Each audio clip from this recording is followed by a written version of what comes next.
Olá, meu amigo, minha amiga, sejam bem-vindos a mais um Portal do José, hoje com assuntos muito interessantes, curiosidades, num instante em que a história do nosso país mostra como ela tem sido caprichosa.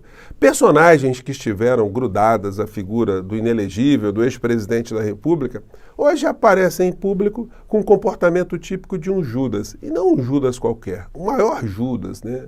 Porque foi a figura que esteve à frente da política econômica do nosso país. De fato, existia que tipo de ligação entre esse Judas e aquele que esteve à frente da nação brasileira, pelo menos do ponto de vista formal? Esse Judas foi protegido por uma outra figura que agora está reclamando também de muitas traições. Pois bem, vou conversar com vocês sobre essas situações, colocar aqui algumas situações que para muitas pessoas serão reveladoras, mas antes de mais nada, quero convidar você que está chegando agora ao nosso portal e não nos conhecia, para que você se inscreva aqui conosco, você que é muito bem-vindo, muito bem-vinda. Conheça os nossos outros vídeos anteriores, porque aí você vai ter uma noção de como nós tratamos aqui da realidade, das análises aqui da realidade brasileira. Se você gostar, compartilhe e recomende. Venha participar também do nosso chat, do nosso bate-papo, que todos os dias eu abro aqui entre 5 horas e 5 e meia, antes de entrarmos no ar. E não esqueça de dar o seu comentário e o seu joinha. Lembrando que nós temos nosso clube de membros, que é uma ferramenta adicional para você que quer prestigiar o seu canal predileto, você quer participar, você quer apoiar, enfim. É uma ferramenta também, você aqui será muito bem-vindo, muito bem-vinda. Gente, vamos seguir em frente. Gente, hoje, os finais de semana, eu recebo vários jornais, né? E eu estava fazendo um apanhado, mas o que me chamou mais atenção é uma matéria que não está no jornal de hoje, está na internet. E provavelmente estará nos jornais de amanhã, que é o comportamento do ex-ministro da Economia, homem todo-poderoso daquilo que foi chamado de governo Bolsonaro, governo entre aspas. Esse personagem me lembrou um filme da época que os italianos faziam filmes de faroeste, né? Que era uma coisa assim, muito sui generis, né? Os italianos fazendo filmes sempre localizados ali numa realidade do Velho Oeste nos Estados Unidos. E tem um filme com esse nome, O Último Traidor, né? Em italiano seria alguma coisa do tipo Il tredicesimo è sempre Giuda, ou o 13º é sempre o Judas, né? E a gente pega o filme e é muito interessante. A história de um senhor que estava casando a filha, juntou 13 amigos, ali tinha um que era traidor no meio dessa história, né?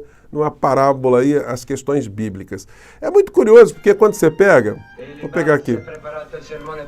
Eles falando em italiano, né? Su, coraggio, beviamoci sopra. Ha ragione. Non con questo sporco indiano. Carogna! 13 avanzi di galera, 13 pendagli da forza, E aí, chiusi dalla mano del destino, uma alucinante aventura, né? scatenata dal disegno sanguinario di un freddo. E aí vai-se embora aqui. Até aqui a exposição dessa cena aqui está até em velocidade mais baixa, porque no original fica aquela coisa bem italiana, né? Mas enfim, isso me lembrou o último traidor, né? Mas será que é o último mesmo ou será que teremos mais traições aí ao longo? Bom, e eu sempre comentei aqui com vocês, eu estou escrevendo um livro que tem abordagem disso, em breve eu vou comentar com vocês, onde eu sempre disse para vocês aqui que nunca existiu nenhuma conexão entre Bolsonaro e Paulo Guedes. Paulo Guedes foi uma espécie de ser dentro de um cavalo de Troia. Ele foi ungido pelo sistema financeiro, pelos grandes grupos econômicos, para ser acoplado à figura que tinha viabilidade eleitoral naquele momento, a figura de Bolsonaro, para comandar a política econômica aqui do nosso país, a favor desses grandes grupos aos quais ele sempre teve ligado. Paulo Guedes, ele pertenceu ao Instituto Milênio, que tinha entre os seus organizadores, financiadores, o Grupo Globo, da família Marinho, com quem ele tem amizade.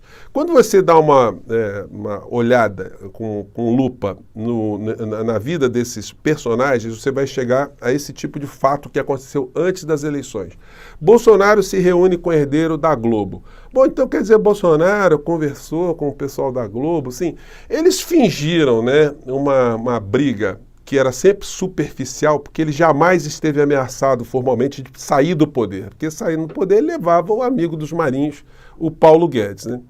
Então, sempre houve esse pacto que pode ter sido oculto, mas pode ter sido também acertado, né? A matéria aqui diz: Jair Bolsonaro se reuniu nessa terça, isso em setembro de 2018, por 1h30 com o herdeiro do Grupo Globo, João Roberto Marinho, informou a coluna Radar. O encontro teria sido intermediado pelo economista Paulo Guedes, claro, é o cara que estava ligado ao grupo, que cuida do programa de governo na área econômica do candidato do PSL. Guedes teria se atrasado, colocando Bolsonaro numa situação de desconforto e, para quebrar o gelo, Marinho mostrou uma coleção de fotos antigas do pai, Roberto Marinho, fundador da Rede Globo de televisão. Gente, vocês acham que isso aconteceu por acaso? Mais à frente, a gente tinha, quando algum curto-circuito entre declarações de Bolsonaro e declarações de Guedes, o Guedes sempre dava uma enquadrada, né? Porque ele era o cara que mandava. A gente via coisas como essa aqui no IG. Bolsonaro e Paulo Guedes são best friends, garante General Heleno. Questionado sobre a aparente confusão entre os membros da equipe do presidente, o ministro afirmou: não teve rusga nenhuma, não teve nada. Mais à frente, a gente vê outra matéria. Após os encontros, Bolsonaro chama Guedes de amigo e agradece a confiança. Olha só, hein? O Bolsonaro agradecendo a confiança do Paulo Guedes, o cara que ele tinha nomeado. Conheço um pouco mais de política do que Guedes. E ele conhece muito, mas muito mais de economia do que eu, disse o presidente. Então foi um casamento de conveniência. O Paulo Guedes, ele entrou para comandar a política econômica do nosso país durante 4 anos para favorecer os grupos econômicos da elite econômica, elite empresarial aqui no nosso país e de fora do nosso país, fazer muitos negócios, vender o Estado ao máximo, facilitar a preços de banana, tudo que pertence ao povo brasileiro, ao Estado brasileiro, e essa missão ele desenvolveu com muita maestria. E agora é o cinismo, né? É o momento derradeiro da calhordice, da canalice, que não dá para dizer de outro modo, né? Ele renega qualquer tipo de vínculo com o Bolsonaro. A matéria hoje é de Carla Araújo, do UOL. Guedes se afasta de Bolsonaro, curte Rio e diz que política ficou para trás. Vou colocar essa matéria para vocês, o Guedes aqui dando uma caminhada aqui no calçadão, né? Ele de vez em quando dá uma circulada aqui pela Zona Sul, sempre meio que camuflado, e quem encontra o Paulo Guedes não acredita muito que é ele, né? Bom, vamos ver aqui um trechinho aqui. Tem um momento que ele diz o seguinte: a amigos, Guedes diz ter respeito por Bolsonaro. Duvido. Mas admite que nunca fez parte no núcleo de amizade do ex-presidente. Então, nunca foi amigo, né? Não andava de moto, por exemplo, e evitava palanques. Eu sempre comentei isso com vocês. O Paulo Guedes, ele nunca chamaria o Bolsonaro para um jantar sem ser o Bolsonaro o presidente da nação. Ele nunca convidaria o Bolsonaro para um jantar com pessoas civilizadas. E o Bolsonaro jamais chamaria o Paulo Guedes para uma pescaria, para comer cachorro-quente, essas coisas que o Paulo Guedes certamente não iria também. Então sempre foi um relacionamento de fachada que transmitia assim, uma conexão muito grande, mas não tinha conexão nenhuma, era uma situação ligada por interesses. O Paulo Guedes, como uma espécie de membro nesse cavalo de Troia, né, do mercado financeiro, do setor financeiro, econômico do nosso país e de fora do nosso país, que se utilizava da figura de Bolsonaro, que tinha o poder da caneta. E Bolsonaro se nutria também da figura de Paulo Guedes, porque sabia que era a forma dele ficar sustentável ou sustentado no poder, fazendo as maiores barbaridades, porque enquanto um garantisse o outro, o Brasil iria para o buraco, mas a elite econômica ficaria muito bem. Isso só demonstra, gente, uma coisa que eu vou colocar aqui num livro que eu estou escrevendo, que eu vou falar para vocês, né, da falsidade, né, da estrutura de poder aqui no nosso país, que é vendida para o povo brasileiro de um modo, mas por trás dos bastidores acontece de outro modo.